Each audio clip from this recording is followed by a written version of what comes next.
I just wanted to do that. What's up, everybody? It's your boy Dave Ford here. Today it's Sunday. It's October what? October 27th. Let's just start at One Piece. So One Piece is on a hiatus until April. I don't know how I'm going to survive. The last few episodes, we've seen ourselves at Beehive, and I'm not going to lie, it's been lit. Like, I have been super impressed with the animation, the storytelling, and like ultimately like what happened with Garp.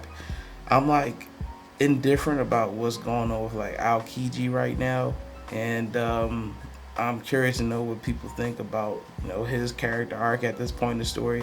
Some people say he's undercover. I can see that. Besides that, Luffy and those guys are still at Egghead. I know the manga readers are a little ahead of everybody, so they aren't surprised by anything. I'm on Twitter often, and they like to spoil life in general. So, it is what it is with that. So in light of not being able to watch One Piece, I have been transitioning into watching the Menendez Brothers documentary, and it's pretty interesting. I am really a big fan of how Netflix is able to tell stories from the 90s and make it feel like you're in the 90s. So much of that documentary has a feel of like the 90s vibe, and it's something that I kind of like to see in television right now, so that's captured my attention. I also got caught up on Alien Romulus. I think Alien Romulus was a banger. I think a lot of people out there have been very critical of the Prometheus kind of like series, but when I saw like the trailer for Alien Romulus and that it was pretty much the in-between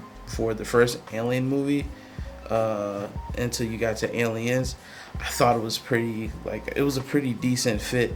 I even thought like the freaky, I don't want to spoil it, but like there was a freaky creature in this movie that was like, oh, that's pretty interesting.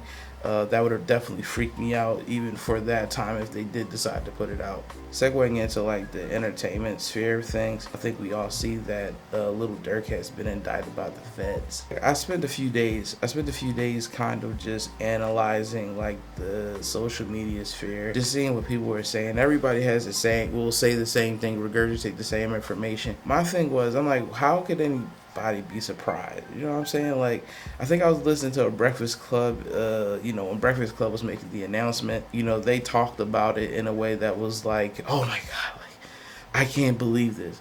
I'm like, did he not talk about this in the music already? You know what I mean? Think about the entertainment industry. It's like, a lot of people not going to say anything wrong because they want to keep those relationships open. I mean, it makes sense.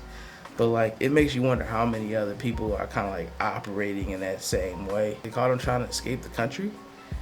Apparently, that's what the information is being put out there. I don't think that really looks good if you're looking into going into a trial situation, because you're going to have to try to explain that first to people that are already going to look at you as like, they're going to be listening to your raps. They're going to be looking at YouTube. They probably, if they already know about you, you know what I mean?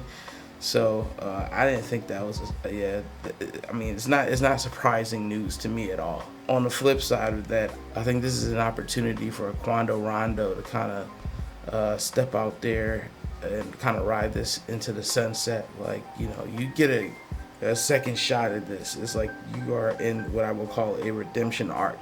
For Durk, he's about to find out who his friends are, and I think for Quando, like I said, sometimes you're lucky. Like, you come out of you go through these experiences and you come out on the tail end, and you have a better understanding of the world around you, and you get a second shot at live. Moving on, I tried to watch the Donald Trump Joe Rogan interview. I usually enjoy Joe Rogan's podcast, but I'm not gonna lie to you, I could not get into it. I don't think Donald Trump is as big as a conversationalist as I thought. Either that or Joe Rogan was kind of over talking, which is actually something that I think is hard for him to do. I've seldomly seen Joe Rogan like try to over talk his guests, but he kind of like, for the first, at least I gave it like a good hour's try. He talked for about the first hour of that interview, and it just was largely like Q&A. It just felt very Q&A, and I don't think I mean, it was intentional or anything like that. I think Donald Trump is a person, he's an experienced person. Like, he's been around.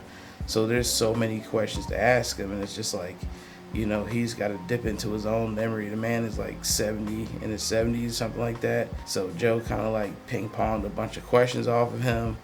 And I just, like I said, I thought it was a boring interview.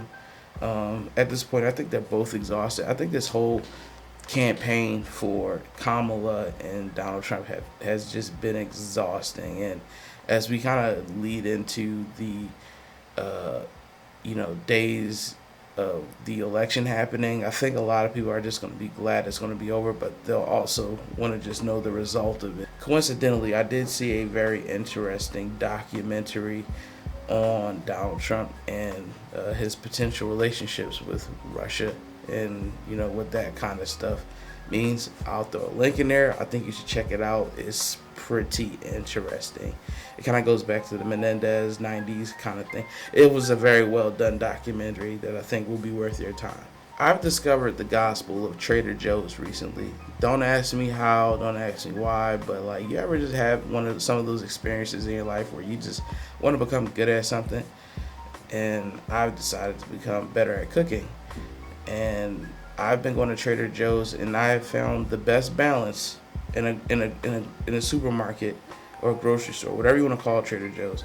But I found the best balance between someone who is looking to refine their culinary skills and pre-made food. So like last week, I made grilled lentils with rosemary chicken, and I was just so proud of myself. I had this dish when I lived in Atlanta, Georgia, and there's a place down there. I can't remember the restaurant's name right now, but I would go there. I think someone kind of like invited me to try the combination one day, like lentils with grilled onions, sweet potato, rosemary chicken, and pita bread.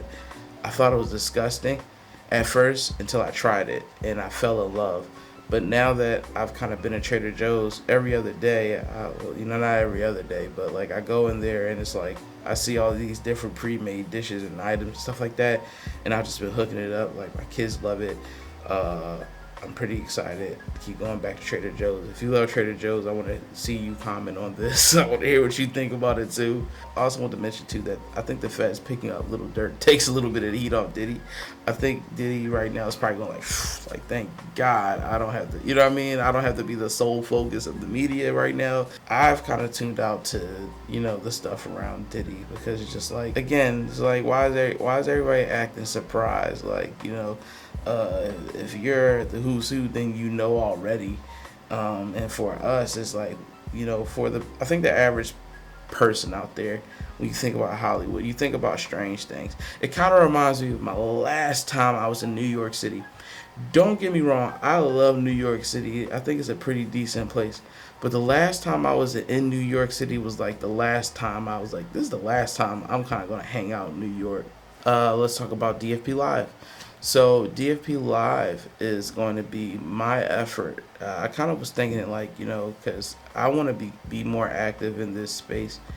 And I sit on about 11 or 14 terabytes of previous content that I want to kind of just be out there, and I want to kind of like keep in rotation. So right now I'm kind of going through the process of kind of chopping up those videos and kind of fitting them into a schedule so that each day there's going to be live content constantly streaming. And I'm going to kind of create separate networks.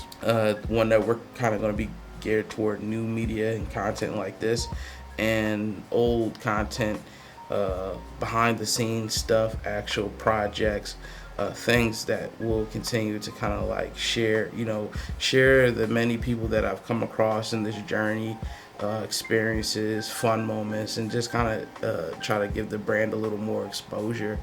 As well as trying to get the brand to a new place in general. So look out for DFP Live. I think right now I'm kind of going to be focused on Facebook is kind of like my testing grounds, but YouTube for sure. I may get on Twitch, and look to basically connect with audiences that way. But that's all I have for now. Again, wish you all happy Sunday. I may drop another extended version of this later. I've kind of got a lot of stuff to do today. And I'll figure out the formats of these to kind of like share with you guys, and look for ways to kind of expand on these projects. I want to create sustainable projects that can kind of like live on and, you know, be recycled. So look forward to me in the future kind of like doing these projects and giving you some real like good content essentially. So thanks y'all. Peace.